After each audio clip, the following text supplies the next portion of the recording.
Après avoir réfuté la prétendue africanité de Luqman et rétabli l'identité de celui-ci en la personne de Siracide, je vais vous faire la lecture d'un sage africain. Écoutez bien, Inch'Allah.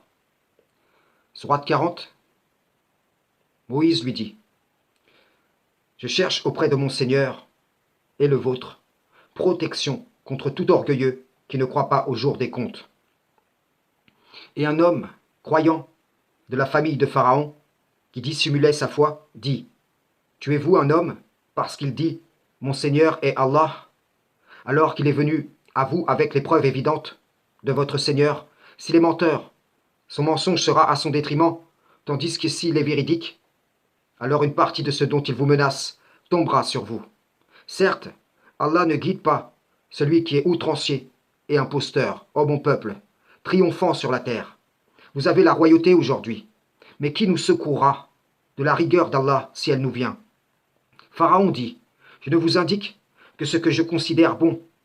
Je ne vous guide qu'au sentier de la droiture.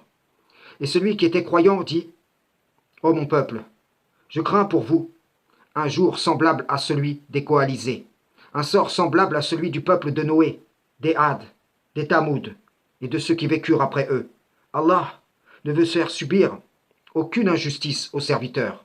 Ô mon peuple, je crains pour vous le jour de l'appel mutuel, le jour où vous tournerez le dos en déroute, sans qu'il n'y ait pour vous de protecteur contre Allah, et quiconque Allah égare n'a point de guide.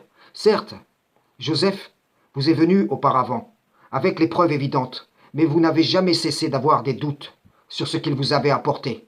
Mais lorsqu'il mourut, vous dites alors: Allah n'enverra plus jamais de messager après lui. Ainsi, Allah égare-t-il celui qui est outrancier et celui qui doute. Ceux qui discutent les prodiges d'Allah sans qu'aucune preuve ne leur soit venue, leur action est grandement haïssable auprès d'Allah et auprès de ceux qui croient, et ainsi Allah scelle-t-il le cœur de tout orgueilleux tyran. Et Pharaon dit: Ô Aman, bâtis-moi une tour. Peut-être atteindrai-je les voies des cieux, et apercevrai-je le Dieu de Moïse. Mais je pense que celui-ci est menteur. Ainsi, la mauvaise action de Pharaon lui parut enjolivée, et elle fut détournée du droit chemin, et le stratagème de Pharaon n'est voué qu'à la destruction. Et celui qui avait cru dit: Ô mon peuple, suivez-moi, je vous guiderai au sentier de la droiture. Ô mon peuple, cette vie n'est que jouissance temporaire, alors que l'au-delà est vraiment la demeure de la stabilité. Quiconque fait une mauvaise action ne sera rétribué que par son pareil, et quiconque, mâle ou femelle, fait une bonne action, tout en étant croyant, alors ceux-là entreront au paradis pour y recevoir leur subsistance sans compter. Ô mon peuple, mais qu'ai-je à vous appeler au salut, alors que vous m'appelez au feu? Vous m'invitez à nier Allah et à lui donner des associés dont je n'ai aucun savoir, alors que je vous appelle au Tout-Puissant, au Grand Pardonneur. Nul doute que ce à quoi vous m'appelez ne peut exaucer une invocation ni ici-bas, ni dans l'au-delà. C'est vers Allah qu'est notre retour, et les outranciers sont eux les gens du feu.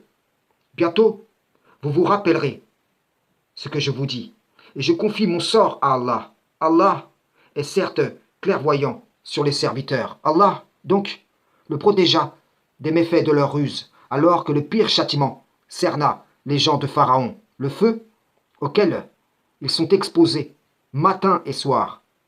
Et le jour où l'heure arrivera, il sera dit: faites entrer les gens de Pharaon au plus dur du châtiment. Frères et sœurs en islam, salam, shalom.